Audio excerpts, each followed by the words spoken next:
Stefano Gandini? Sì. Prego, PM. Grazie. Che lavoro fa, signor Gandini? Momentaneamente purtroppo non sto lavorando. Non sto lavorando momentaneamente purtroppo. Momentaneamente purtroppo. E invece nel 2009-2010 lavorava? Io ho avuto un negozio che ho chiuso nel 2005, un centro abbronzatura, un centro estetico, e dopo da lì ho qualche piccolo lavoretto a livello di pubbliche relazioni, ma niente di che. C'è lavoro fisso. No, Zero. Purtroppo non è. Nonostante questo suo stato di disoccupazione, lei ha avuto modo di frequentare locali notturni milanesi, di girare per discoteche? Sì, la notte, conosco diciamo. tanti amici che mi invitano spesso e quindi ogni tanto ci vado, il venerdì e il sabato ci vado. Ha avuto mai modo di conoscere Elma Rucca-Riva Intesa Ruby, la ragazza detta Ruby? Sì, ho avuto modo di conoscerla. Quando, come e perché l'ha conosciuta? Allora, l'ho conosciuta in discoteca nel 2010, intorno più o meno, mi sembra, febbraio-marzo, più o meno. Adesso non mi ricordo bene, però più o meno mi sembra che era quello il periodo. Guardi, lei nel verbale di sommarie informazioni che ha reso al procuratore aggiunto Boccassini, per correttezza glielo dico, il 21 gennaio 2011 dice gennaio-febbraio, cioè anticipa di un mese. È uguale. Sì, dire. però più o meno, Sì, più o meno credo era quello lì, era il periodo, insomma. Andiamo avanti. Dove l'ha conosciuta? In discoteca? Che cosa faceva Ruby in discoteca? Era cliente o lavorava? Sì, io l'ho conosciuta come cliente, cioè eravamo lì, ci siamo conosciuti chiacchierando, era una delle tante ragazze che possono esserci in discoteca, insomma. La faceva la ragazza immagine oppure era una cliente qualsiasi? No, quando l'ho conosciuta io non lo faceva la ragazza immagine. Perché lei, sempre nello stesso verbale, dice so che la Ruby ha fatto la ragazza immagine nel giro appunto di discoteche. So che lo faceva, però quella sera che l'ho conosciuta io mi diceva... Quando l'ha conosciuta non lo faceva, esatto. Però ha saputo che lo faceva. Sì, dopo so che comunque l'ha fatto qualche volta, esatto. E le è capitato anche di vederla lavorare come ragazza immagine? Mi è capitato, sì, mi è capitato. Ragazza immagine o cubista? No, ragazza immagine. Cosa vuol dire ragazza immagine? Ragazzi, vabbè, la bella ragazza, tipica bella ragazza che sta in mezzo alla pista a ballare e che magari sta anche al tavolo con i clienti a bere qualche cosa, ecco. Lei ha avuto modo di frequentare la ragazza Ruby? Ho avuto un piccolo periodo di frequenza che addirittura è venuta anche a casa mia 3-4 giorni perché era in difficoltà, piangeva, disperata. Allora, l'ha ospitata a casa sua? Esatto. Perché era in difficoltà, piangeva, Esatto. Era disperata. Quando? Quando l'ha conosciuta all'inizio proprio? No, dopo, subito no, perché comunque una persona se non la conosci non è che la fai venire proprio subito. Magari dopo un mesetto che ci conoscevamo, adesso le date non me le ricordo proprio esattamente, comunque siamo all'inizio del 2010, mi pare. Sì, più o meno sì, febbraio. Quanti giorni è stata a casa sua Ruby? 3-4 giorni, non di più, perché comunque gli ho detto guarda, fino a 4 giorni va bene, però poi ce l'ho. Ne deduco che lei non fosse sposato. No, io vivo da solo. Senta, all'atto di conoscersi Ruby le disse quanti anni aveva e di che nazionalità era? Mi disse che aveva 24 anni. Sì. E mi disse che aveva il papà egiziano e la mamma brasiliana.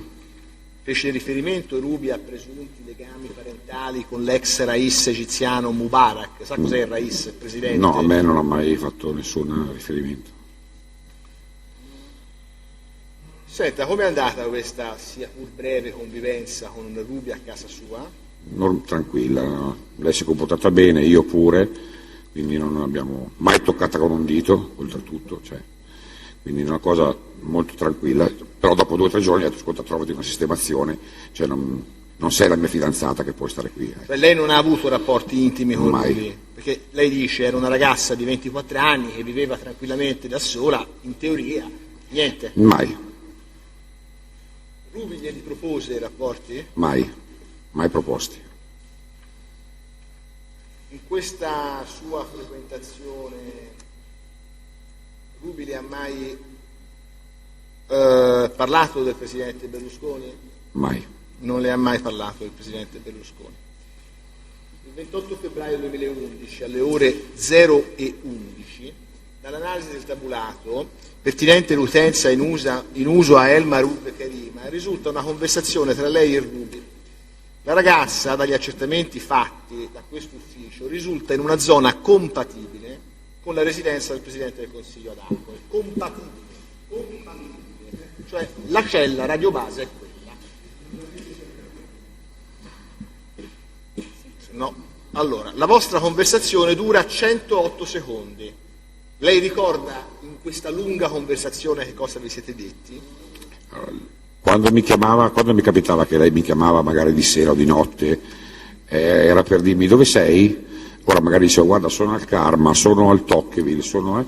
Cioè i locali, questi Karma e Tocqueville sono locali? Sì, esatto. Ora magari io ero lì e mi chiamava dove sei, dove non sei? Dai, vengo a trovarti, dai una mezz'oretta, un'oretta sono lì, vengo a bere qualche cosa. Ecco, le telefonate erano queste, cioè era...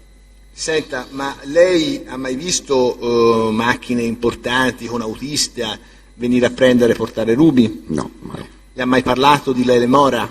Mai. Di Emilio Fede? No, No, mai. non faccio gesti perché No, resistiamo. mai. Sì.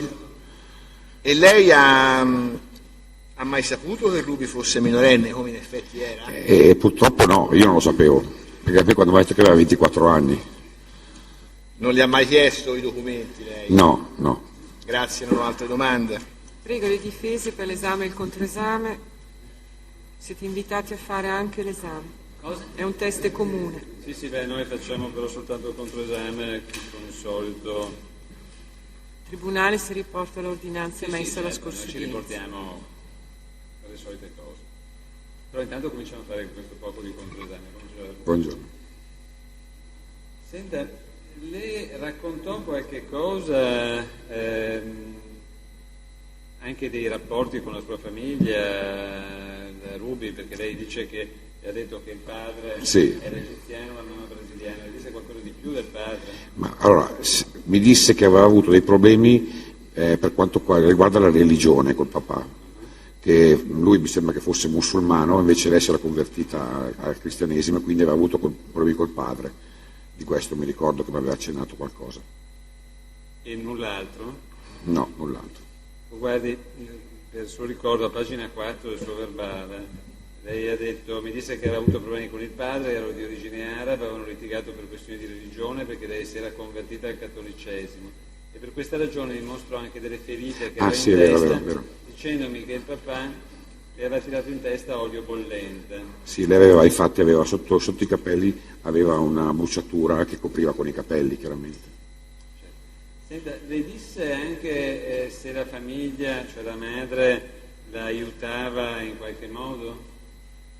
Sì, mi diceva che la mamma gli dava un aiuto economico comunque. Quindi era la madre che la manteneva sostanzialmente? Evidentemente sì, cioè quando aveva bisogno magari la mamma gli mandava dei soldi, non lo so, ecco questo. Anche questo le disse? Sì, no, lei mi diceva io qualche soldo la mamma me lo dà ancora. Oh, nessun'altra domanda, grazie. Signor Presidente, noi dobbiamo ribadire che l'esame crediamo di poterlo fare, esaurite le testimonianze richieste dal Pubblico Ministero. Non avrà certamente sottovalutato il Tribunale, quindi dobbiamo ribadire questo principio per non entrare in una delle sanatorie previste dal Codice di procedura penale nell'eventualità che sussista una causa di nullità. Grazie per la citazione del fatto. Vuoi terminare pubblico ministero? Grazie, può andare.